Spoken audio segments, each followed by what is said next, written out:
Você que trouxe a tua Bíblia, quiser acompanhar comigo, 2 Pedro, capítulo de número 3, versículo de número 16 ao 18, diz assim o texto, ó.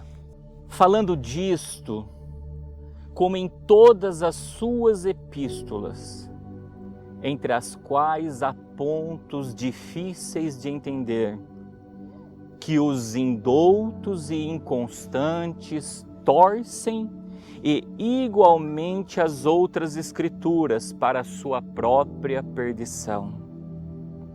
Vós, portanto, amados, sabendo isto de antemão, guardai-vos de que pelo engano dos homens abomináveis sejais juntamente arrebatados e decaiais das vossas firmezas. Antes crescei na graça e no conhecimento de nosso Senhor e Salvador Jesus Cristo. A Ele seja dada a glória, assim agora, como no dia da eternidade. Amém. Presta atenção em algo. O apóstolo Pedro, ele está redarguindo a igreja nesse momento, pedindo para ela prestar atenção no tempo em que eles estavam vivendo, onde muitos estavam distorcendo o conhecimento que Deus havia dado através do ministério do apóstolo Paulo. E não somente esse conhecimento, mas também as demais escrituras. E ele chama esses homens de homens abomináveis.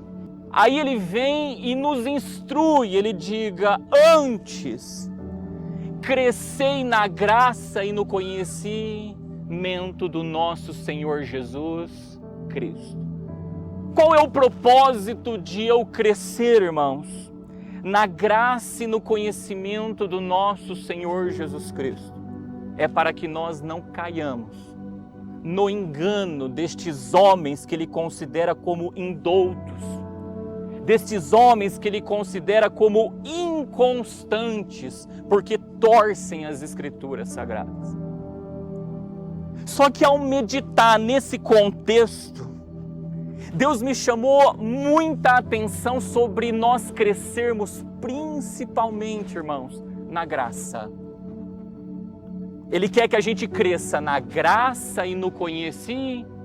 Presta atenção, quando nós crescemos no conhecimento, olha o que o livro de Eclesiastes, capítulo 1, versículo de número 17 ao 18, vai dizer assim, ó.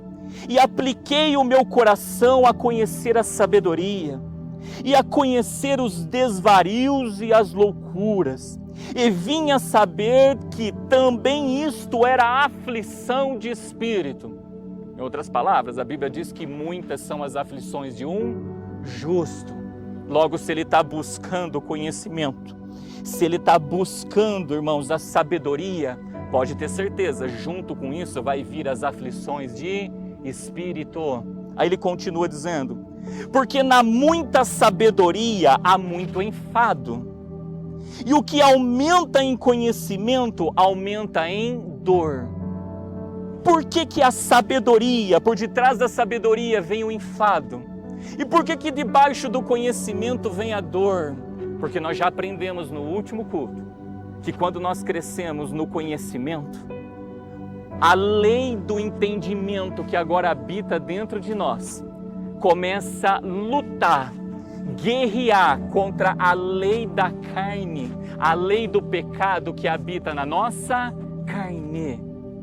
Por isso que em Romanos capítulo 7, versículo 24 e 25 diz, miserável homem que eu sou, quem me livrará do corpo desta morte? Dou graças a Deus por Jesus Cristo nosso Senhor, assim que eu mesmo com entendimento sirvo a lei de Deus, mas com a carne a lei do pecado. Então, quando nós começamos a crescer na graça e no conhecimento, mas principalmente quando nós começamos a crescer no conhecimento, junto com isso vai vir até nós, irmãos, o enfado e a dor. Por que vai vir? Porque agora vai aumentar a batalha espiritual na nossa vida. Porque agora a gente tem entendimento de como funciona. E esse entendimento vai começar a militar contra as obras da carne. Aí entra a importância de nós crescermos no quê? Na graça. Porque se nós crescermos na graça, junto com a graça vem o fardo que é leve e suaviza. Quando a nossa carne começa a querer prevalecer contra o Espírito, é nesse momento que nós precisamos da graça de Deus. E aí, irmãos, eu vejo Deus, por exemplo, ensinando o apóstolo Paulo como ele deveria crescer na graça e no conhecimento. Quando o apóstolo Paulo escreve esse texto que está sendo direcionado à igreja de Coríntios. 2 Coríntios, capítulo 12, versículo de número 7 ao 9, diz assim, ó: E para que não me exaltasse pela excelência das revelações, foi-me dado um espinho na carne, a saber, um mensageiro de Satanás, para me esbofetear, a fim de não me exaltar. E disse-me: a minha graça te basta, porque o meu poder se aperfeiçoa na fraqueza.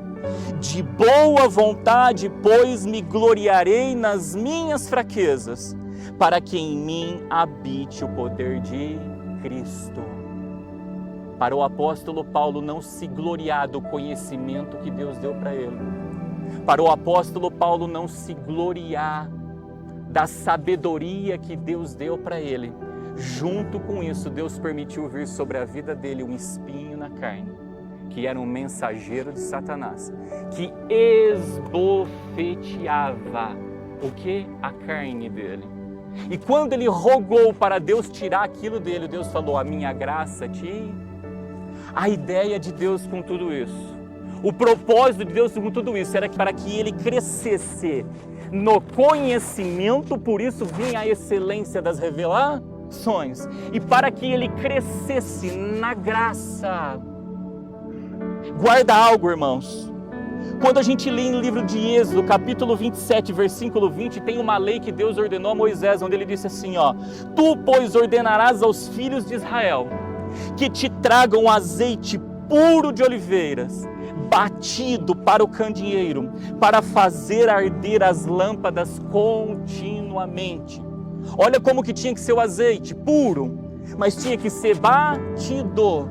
O azeite, irmãos, são as revelações.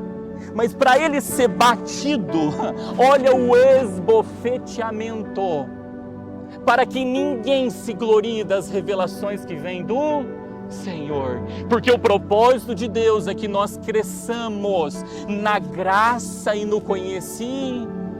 Cuidado, para nós crescermos no conhecimento e não crescermos na... Nós acabamos nos configurando como doutores da lei, irmãos, que não conhece o caminho da misericórdia. E Jesus disse: Sudecaia, ridecou, manai decantas. Misericórdia quero e não sacrifício. De nada adianta termos um monte de conhecimento se nós não conhecermos o caminho da graça. Essa balança tem que ter equilíbrio. Essas duas coisas andam juntos.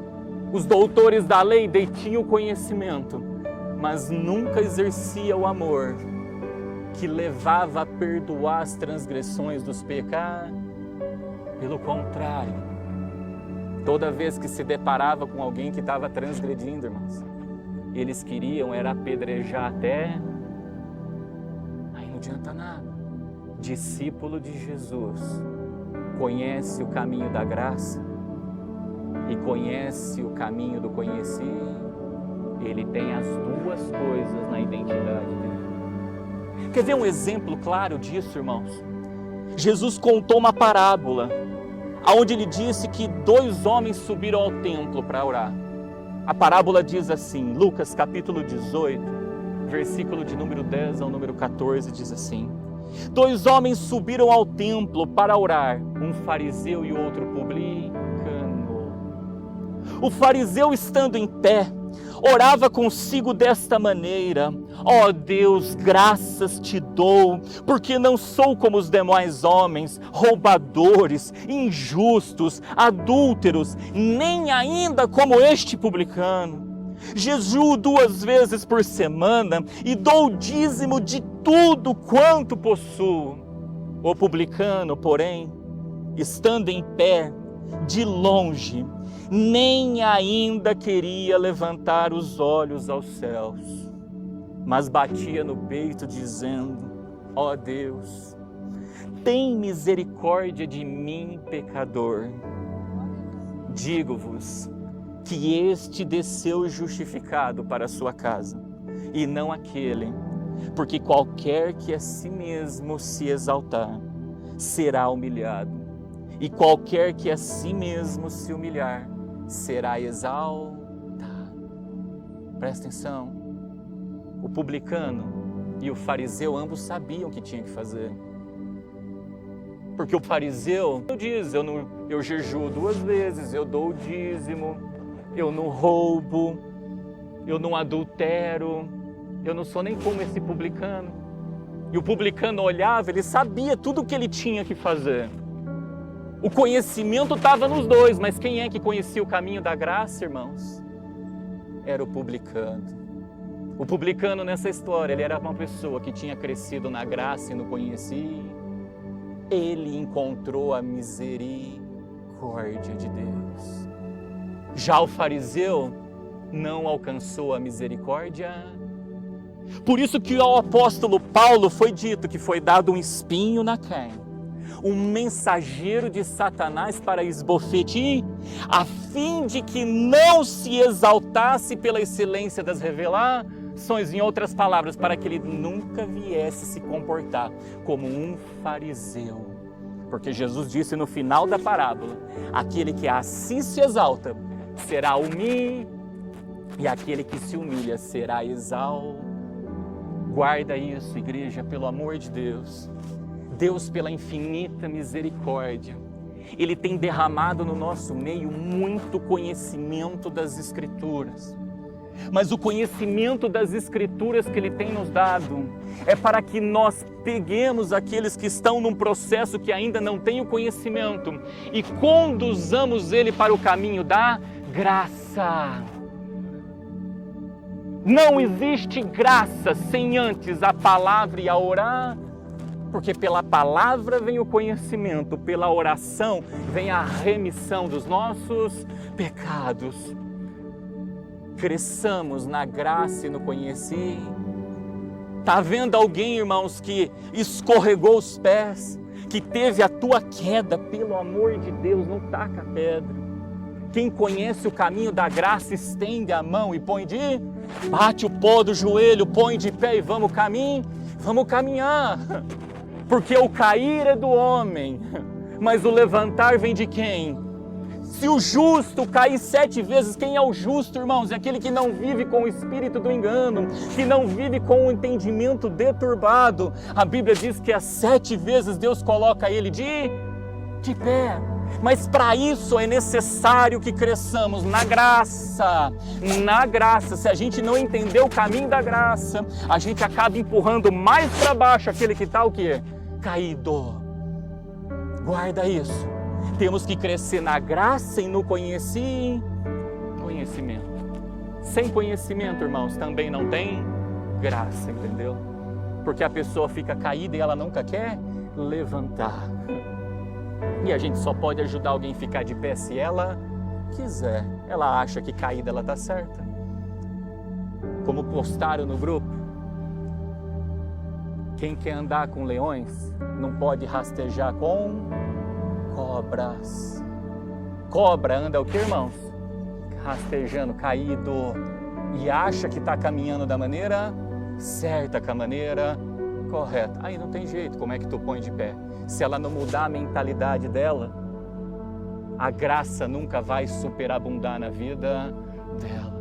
Por favor, igreja, Deus tem nos dado muito conhecimento, mas exerça o conhecimento que Deus tem te dado num paralelo com a graça. Deus está me cobrando muito isso. Deus foi muito claro nessa tarde comigo, Sudecaia, Ridecou, Manai decantas. Cuidado para não formar doutores da lei ao invés de discípulos. É isso que ele foi muito claro. Doutores da lei têm conhecimento, mas não conhecem o caminho da graça. Discípulos têm conhecimento e conduz os pecadores ao caminho da graça. Amém?